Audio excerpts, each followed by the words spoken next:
Hello students, our today's topic is oogenesis. Oogenesis is the process of formation of female gamete ovum from gamete mother cell or oogonia in ovaries. Ovaries में special cells होती हैं ovary की जो germinal epithelium होती है उसकी sales जो undifferentiated होती हैं जो सिर्फ डिवीजन का वर्क करेंगी उनको कहते हैं oogonia।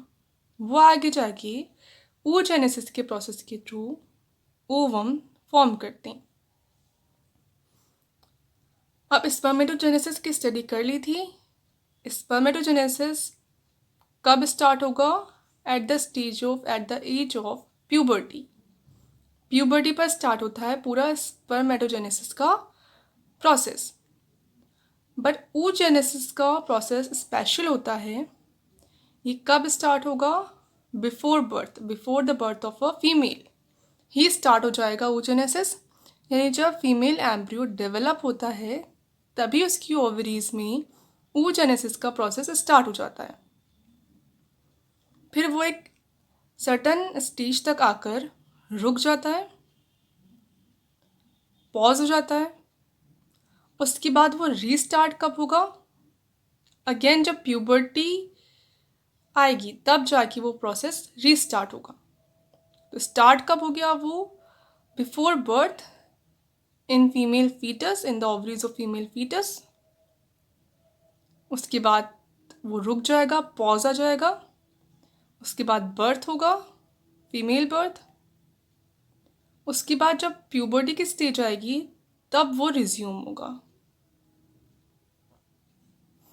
उसके बाद अगेन वो एक टाइम पे आकर रुक जाता है और oogenesis का प्रोसेस सिर्फ तभी कंप्लीट होता है जब फर्टिलाइजेशन हो।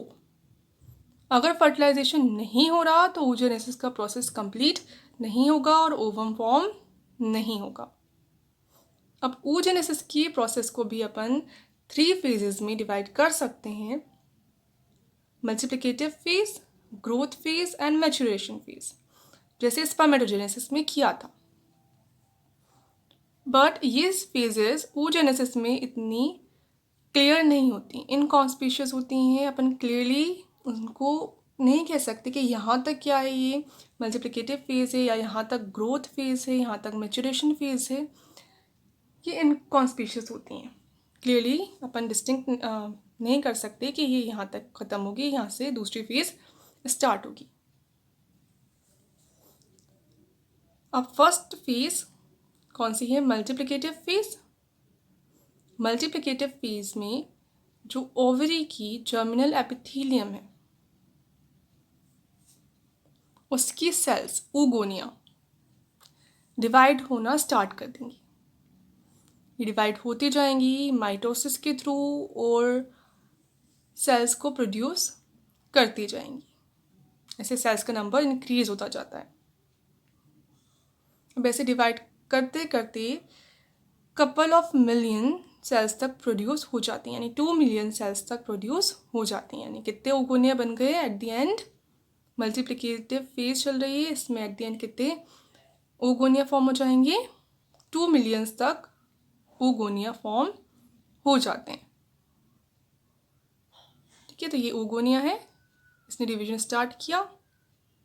ऐसे और जो oogonia होती हैं वो भी डिवीजन स्टार्ट कर देती हैं और टोटल एट द एंड सबका कंबाइन कितने oogonia प्रोड्यूस होते हैं? 2 मिलियन तक oogonia प्रोड्यूस हो जाते हैं। अब oogonia क्या करेंगे? ये oogonia जो है ओगोनियम सिंगुलर, ये एंटर कर जाता है मियोसिस फर्स्ट में। मियोसिस फर्स्ट बट कंप्लीट नहीं होती। मियोसिस फर्स्ट की प्रोफेज फर्स्ट हो जाएगी, ये प्रोफेज फर्स्ट में तो चला जाएगा बट उसके आगे का डिवीजन वहीं पर रुक जाता है। यानी ये जो oogonia है ये किस स्टेज पे आकर रुक जाएगा डिवाइड करना? Prophase first. प्रोफेज फर्स्ट तक के तो सारे प्रोसेस हो जाएंगे मियोसिस फर्स्ट के, पर इसके बाद मेटाफेज फर्स्ट नहीं आएगी। कहाँ रुक गया ये? प्रोफेज फर्स्ट पे आके पॉज हो गया सारा प्रोसेस। अब इस स्टेज में ये जो प्राइमरी ये जो ओगोनिया है इसको क्या कहेंगे अपन? Primary oocyte। तो ये ओगोनिया हो गई, इसको कहेंगे अपन प्राइमरी oocyte। यहाँ तक का प्रोसेस होगा बर्थ से पहले, यानी फीटस स्टेज में। जब फीमेल एम्ब्रियो डेवलप होता है तभी उसकी ओवरीज में यहाँ तक का प्रोसेस तो हो जाता है। यानी 2 मिलियन प्राइमरी स्पर्मेटोसाइट उसकी ओवरीज में होते हैं पहले से ही। ठीक है, तो ये सारा प्रोसेस कब कहाँ हो रहा है? फीटल लाइफ में, यानी बर्थ से पहले। प्राइमरी oocyte बन जाएगी बर्थ से पहले, और यहाँ पे आके पूरा प्रोसेस पॉज हो गया। इसके बाद बर्थ हो जाएगा फीमेल का। फीमेल के बर्थ से लेकर प्यूबर्टी तक। ठीक है, बर्थ हुआ, उसके बाद चाइल्डहुड स्टेज आएगी, उसके बाद प्यूबर्टी आ जाएगी। तो ये बर्थ हो गया। यहाँ पर बर्थ के टाइम पे उसमें क्या है? उसकी ओवरीज में प्राइमरी oocyte है 2 मिलियन। इसके बाद चाइल्डहुड के टाइम पर प्यूबर्टी तक आते आते बहुत सारी जो प्राइमरी oocyte हैं वो डीजेनरेट हो जाती हैं। 2 मिलियन में से बहुत सी डीजेनरेट हो जाएंगी, और कितनी बचेंगी? 60,000 to 80,000 प्राइमरी स्पर्मेटोसाइट ही रहेंगी उसमें। कब? प्यूबर्टी तक। ठीक है, तो प्यूबर्टी तक आते आते कितने बचे primary spermatocyte, primary oocyte? 60 to 80,000।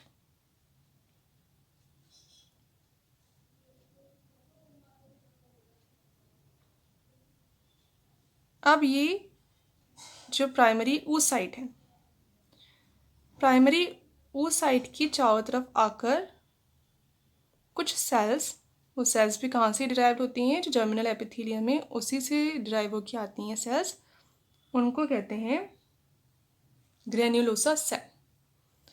तो सेल्स इस प्राइमरी oocyte के चारों तरफ आकर एक लेयर बना लेती हैं। क्या किया?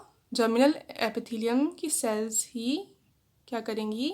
आकर इस प्राइमरी oocyte के चारों तरफ लेयर बना लेंगे, सिंगल लेयर। उन सेल्स को तो क्या कहेंगे? ग्रेन्युलोसा सेल या फॉलिकल सेल्स।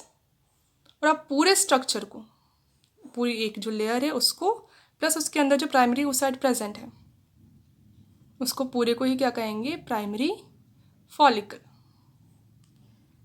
तो ऐसे 2 मिलियन प्राइमरी फॉलिकल में से कितने बचते हैं step? 60 to 80 primary follicle he puberty तक आते आते सर्वाइव कर पाते हैं। अब आगे का प्रोसेस होगा, आगे आएगी ग्रोथ स्टेज। ग्रोथ स्टेज में क्या होगी? जो प्राइमरी फॉलिकल है वो डेवलप होगी। अब प्राइमरी फॉलिकल की चारों तरफ कितनी लेयर थी सेल्स की? सिंगल लेयर थी। अब वो सिंगल लेयर की चारों तरफ और ग्रेन्युलोसा सेल आके अरेंज हो जाएंगी, और वो लेयर थिकर हो जाएगी पहले से। 2 लेयर 3 लेयर थिक हो जाती है ना। और साथ में एक और लेयर बन जाती है चारों तरफ प्राइमरी oocyte की, उसको कहते हैं थीका। तो एक तो क्या है? प्राइमरी oocyte के पहले तो क्या थी? सिर्फ एक ही लेयर थी ग्रेन्युलोसा सेल की, तब अपन उसको कह रहे थे प्राइमरी फॉलिकल। अब ग्रोथ फेज में डेवलप होगी प्राइमरी फॉलिकल, और उसकी चारों तरफ और सेल्स आके अरेंज हो जाएंगी, और 2 और 3 लेयर थिक कवरिंग बन जाएगी, और साथ में एक स्पेशल कवरिंग और बन जाएगी जिसको कहेंगे थीका। अब इस स्टेज में इस पूरी फॉलिकल को कहेंगे सेकेंडरी फॉलिकल। तो प्राइमरी फॉलिकल जिसके अंदर प्राइमरी oocyte था वो चेंज हो गया किस में? सेकेंडरी फॉलिकल में, जिसके अंदर भी क्या है? प्राइमरी oocyte ही है, पर उसकी लेयर्स डेवलप हो गई। जो सिंगल लेयर थी ग्रेन्युलोसा सेल की वो भी थिक हो गई, और साथ में एक एक्स्ट्रा लेयर थीका और फॉर्म हो गई। तो सेकेंडरी फॉलिकल फॉर्म हो जाएगी ग्रोथ फेज तक। मल्टीप्लिकेटिव फेज में तो ओगोनिया फॉर्म है 2 मिलियन, और वो ओगोनिया एंटर कर गए मियोसिस फर्स्ट में, और प्रोफेज फर्स्ट तक आते आते रुक गए। अब उनको कहाँ पर है, प्राइमरी oocyte। अब ग्रोथ फेज में डेवलपमेंट होगा, प्राइमरी oocyte के चारों तरफ आके फॉलिकल सेल्स अरेंज हो जाएंगी या ग्रेन्युलोसा सेल्स अरेंज हो जाएंगी और प्राइमरी फॉलिकल बना लेंगी। फिर प्राइमरी फॉलिकल और डेवलप होगी, उसकी चारों तरफ और ग्रेन्युलोसा सेल्स आके अरेंज हो जाएंगी, तो ग्रेन्युलोसा जो सेल लेयर है वो थिक हो जाएगी और साथ में थीका लेयर भी प्रोड्यूस हो जाएगी, एक और लेयर प्रोड्यूस हो जाएगी जिसको कहेंगे थीका। अब इस स्टेज में इस फॉलिकल को, जिसके अंदर है प्राइमरी oocyte ही, उसको कहेंगे सेकेंडरी फॉलिकल। यहाँ तक है ग्रोथ फेज। अब नेक्स्ट आएगी मैचुरेशन फेज। मैचुरेशन फेज में सेकेंडरी फॉलिकल और मैच्योर हो जाएगी और उसको कहेंगे आप टर्शरी फॉलिकल। टर्शरी फॉलिकल के अंदर एक कैविटी प्रेजेंट होती है। क्या स्पेशल फीचर होता है जो टर्शरी फॉलिकल है उसके अंदर कैविटी प्रेजेंट है? जैसे ये है प्राइमरी oocyte, इसके चारों तरफ पहले तो क्या बन गई थी, एक सेल लेयर थिक लेयर बन गई थी ग्रेन्युलोसा सेल की। ये क्या है, प्राइमरी oocyte, इसको कहते हैं अपन प्राइमरी फॉलिकल। फिर एक लेयर थिक हो गई ग्रेन्युलोसा सेल्स की ही, और एक इसके चारों तरफ थीका और फॉर्म हो गया, एक और लेयर फॉर्म हो गई जिसको अपन ने कहा थीका। ये हो गई सेकेंडरी oocyte। अब टर्शरी oocyte में क्या होगा, एक कैविटी बन जाती है और जो थीका है वो भी डिफ्रेंशिएट हो जाती है 2 लेयर्स में, थीका भी 2 लेयर्स बना लेगी। तो ये प्राइमरी oocyte, इसके चारों तरफ एक लेयर है ग्रेन्युलोसा सेल की, एक लेयर या 2 लेयर थिक हो सकती है। इसके बाद एक कैविटी बन गई, यहाँ पे ग्रेन्युलोसा जो सेल्स हैं उन्होंने घेरे हुए एक कैविटी बना दी, तो ये तो बन गई कैविटी। और प्राइमरी oocyte के चारों तरफ में ग्रेन्युलोसा सेल, और फिर है थीका। थीका क्या हो जाएगा, और थिक हो जाएगा। तो प्राइमरी oocyte इसको कवर किए हुए ग्रेन्युलोसा सेल, और ग्रेन्युलोसा सेल के बीच में ही कैविटी आ गई। अब जो थीका है वो भी 2 लेयर्ड हो गया, एक लेयर तो थी ही और एक और लेयर फॉर्म हो गई ऊपर, 2 लेयर्स फॉर्म हो गई। अब इन लेयर्स में से जो अंदर की साइड की लेयर होती है वो होती है थीका इंटरना, और जो बाहर की साइड की लेयर होती है वो होती है थीका एक्सटर्ना। और ये जो कैविटी प्रेजेंट है ये है एंट्रम।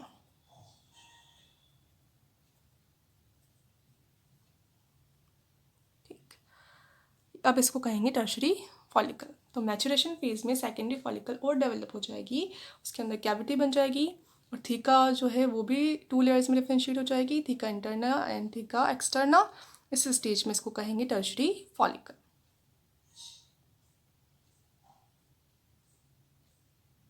अब जब ये और मैच्योर हो जाएगी, जब फॉलिकल पूरी तरह से मैच्योर हो जाएगी, ये कैविटी और सिग्निफिकेंट हो जाएगी और बड़ी हो जाएगी, तब उसको कहेंगे ग्राफियन फॉलिकल।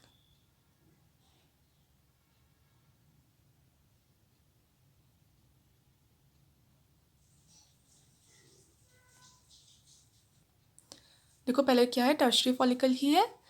टर्शरी फॉलिकल में पहले क्या होगी, अब ये जो प्राइमरी oocyte है ये अपना डिवीजन कंप्लीट करेगी।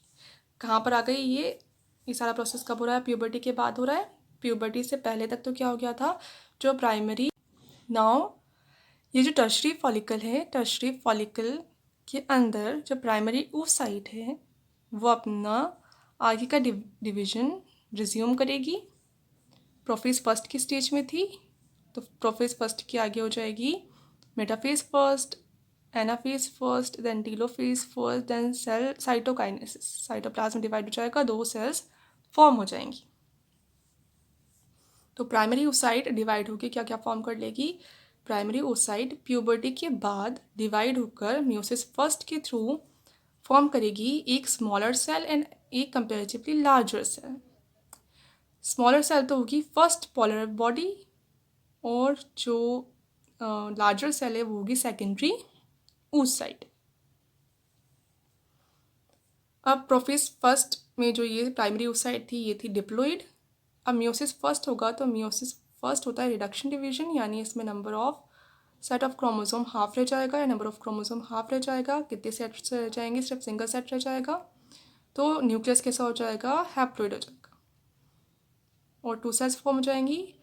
अब 2 सेल्स में से न्यूक्लियस तो दोनों में इक्वली गया, हाफ इसमें गया, हाफ क्रोमोसोम इसमें गए, हाफ क्रोमोसोम इसमें गए, तो न्यूक्लियस का साइज तो सेम होता है दोनों में, बट साइटोप्लाज्म का डिवीजन अनइक्वल होता है। तो बहुत सारा साइटोप्लाज्म तो किस में चला गया, सेकेंडरी ओसाइट में चला गया, और बहुत कम किसके अंदर रह गया, प्राइमरी फर्स्ट पोलर बॉडी के अंदर रह गया। रीज़न क्या है, क्योंकि ओवम को आगे बहुत ज़्यादा एनर्जी रिक्वायर्ड होती है, नरिशमेंट चाहिए होता है, और वो सारे जो भी न्यूट्रिएंट्स हैं वो कहाँ पर होंगे, इसके साइटोप्लाज्म में ही है। इसलिए ओवम जो बनाएगी, ओवम किससे बनेगा, सेकेंडरी ओसाइट से बनेगा, तो सेकेंडरी ओसाइट में ही सारा साइटोप्लाज्म आ जाएगा। फर्स्ट पोलर बॉडी में बहुत कम साइटोप्लाज्म आएगा। अभी फर्स्ट पोलर बॉडी या तो इस सेकेंडरी ओसाइट से अटैच ही रहेगी या फिर ये डिजेनरेट हो जाएगी, इसका कोई काम नहीं है, अब ये डिजेनरेट हो जाएगी। अब अपने पास आ गई सेकेंडरी ओसाइट। अब जब तक क्या टर्शरी फॉलिकल में क्या है, प्राइमरी ओसाइट है, तब तक उसको क्या कहेंगे, टर्शरी फॉलिकल ही कहेंगे। इसके बाद जब डिवीजन कंप्लीट हो गया और ये किस में चेंज हो गई, सेकेंडरी ओसाइट में चेंज हो गई, और साथ में ये जो एट्रियम है इसका साइज भी इंक्रीज हो गया। अब इस मैच्योर फॉलिकल को कहेंगे फिर ग्राफियन फॉलिकल।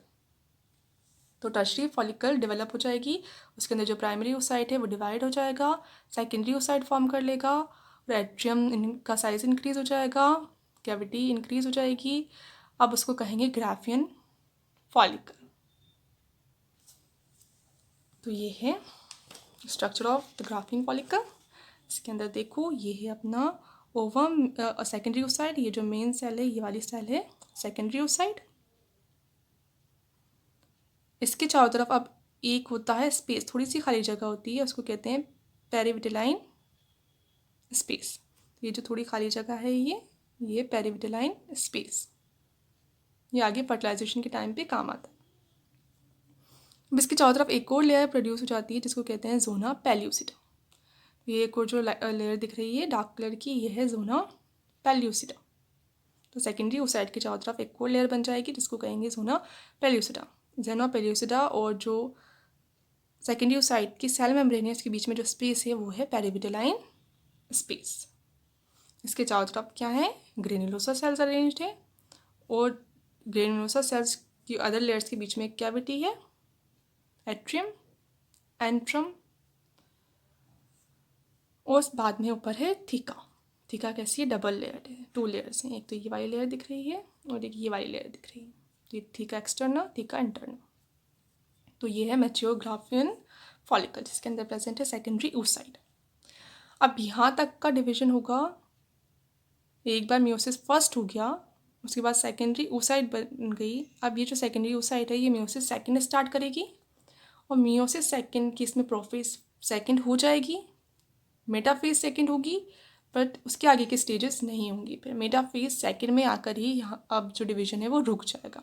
तो सेकेंडरी oocyte का डिवीजन कब रुक जाएगा, मेटाफेज सेकेंड तक आकर रुक जाएगा। तो इसके अंदर अब जो ग्राफियन फॉलिकल है उसके अंदर क्या है, सेकेंडरी oocyte जो कौन सी स्टेज में है, मियोसिस सेकेंड के मेटाफेज सेकेंड स्टेज में।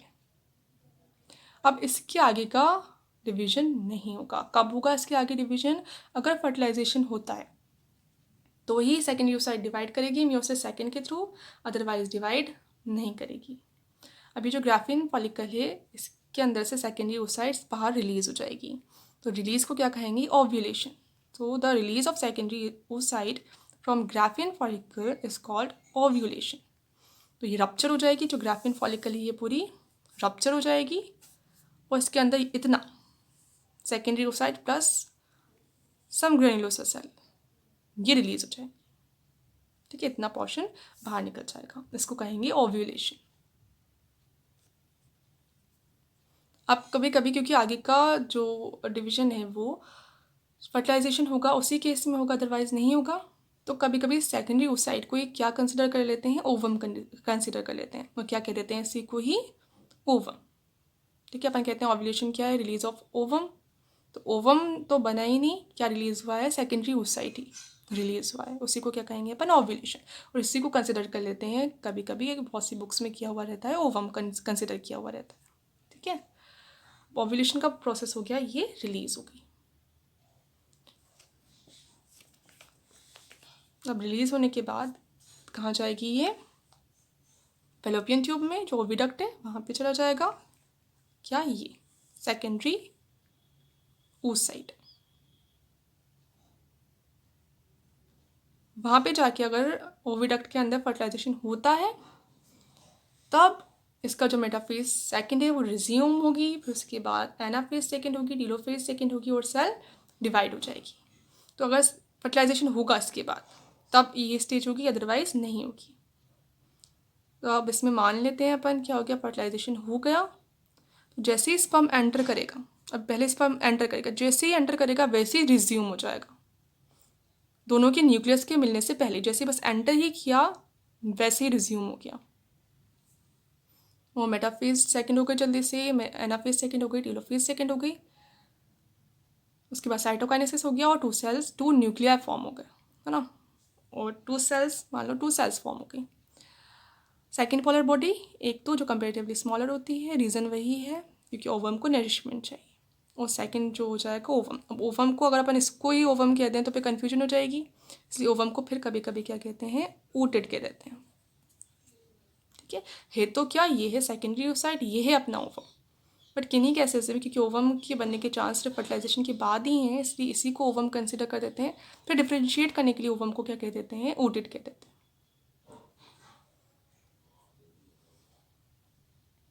अब ये सेकेंडरी पोलर बॉडी भी ओवम से अटैच रह सकती है या फिर डिजेनरेट हो जाएगी, इसका कोई फंक्शन नहीं होता। अब ओवम बन जाएगा तो ओवम का जो न्यूक्लियस है और जो स्पर्म एंटर किया उसका न्यूक्लियस दोनों फ्यूज हो जाएंगी और डिप्लॉइड न्यूक्लियस फॉर्म हो जाएगा। फिर उस सेल को कहेंगे अपन जाइगोट और आगे वो डेवलप होगी, एम्ब्रियो फॉर्म कर लेगा। ठीक है, तो ये था पूरा oogenesis। तो oogenesis कब कंप्लीट होगा? आफ्टर फर्टिलाइजेशन ओनली, उसके पहले कंप्लीट नहीं होगा, सेकेंडरी oocyte ही फॉर्म होगी।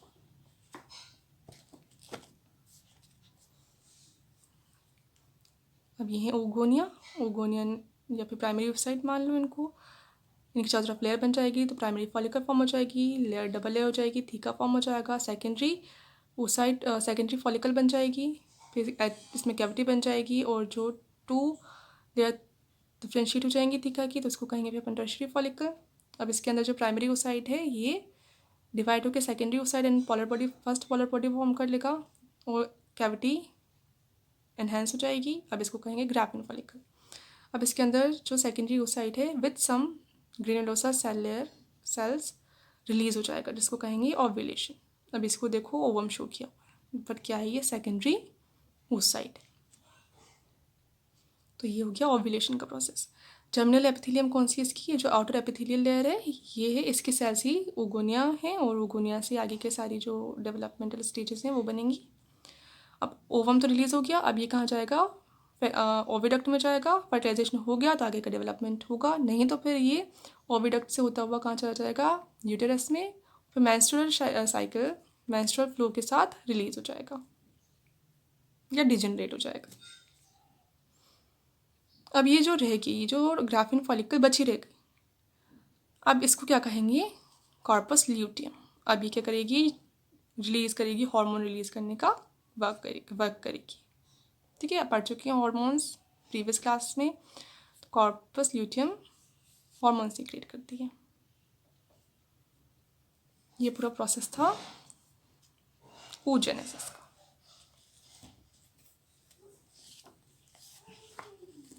नाउ द स्ट्रक्चर ऑफ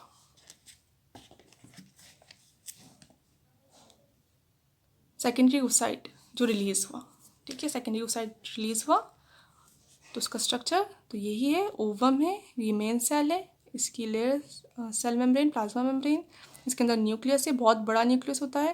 तो इस बहुत बड़े न्यूक्लियस को क्या कहते हैं, जर्मिनल वेसिकल। तो सेकेंडरी oocyte जो रिलीज़ हुआ उसका जो न्यूक्लियस होता है जो बहुत बड़ा होता है उसको कहते हैं जर्मिनल वेसिकल। इसके अंदर फिर एक न्यूक्लियोलस प्रेजेंट होती है, तो ये है न्यूक्लियोलस भी बहुत बड़ी होती है साइज़ में, तो न्यूक्लियोलस और बहुत बड़े साइज़ का न्यूक्लियस जिसको कहेंगे जर्मिनल वेसिकल। अब जो सेल है, सेल का साइटोप्लाज्म, इसको कहते हैं ओप्लाज्म। अब ये जो स्पेस है ये है पेरिविटलाइन स्पेस, ये जो बीच में स्पेस दिख रहा है, और ये जो लेयर है फिर ये है जोना पेल्यूसिडा की लेयर। इसकी चारों तरफ ग्रेन्युलोसा सेल आ गई थी साथ में, मैंने देखा था। ये पूरा ऐसे ही रिलीज हो जाएगा ये पूरा रिलीज हो जाएगा तो ग्रेन्युलोसा सेल्स भी आ जाएंगी। ये जो लेयर होती है फिर इसको कहते हैं कोरोना रेडिएटा। ये जो लेयर बच गई ये कोरोना रेडिएटा। तो ये स्ट्रक्चर किसकी, सेकेंडरी ओसाइट की, जो रिलीज हुआ ओव्यूलेशन के प्रोसेस में।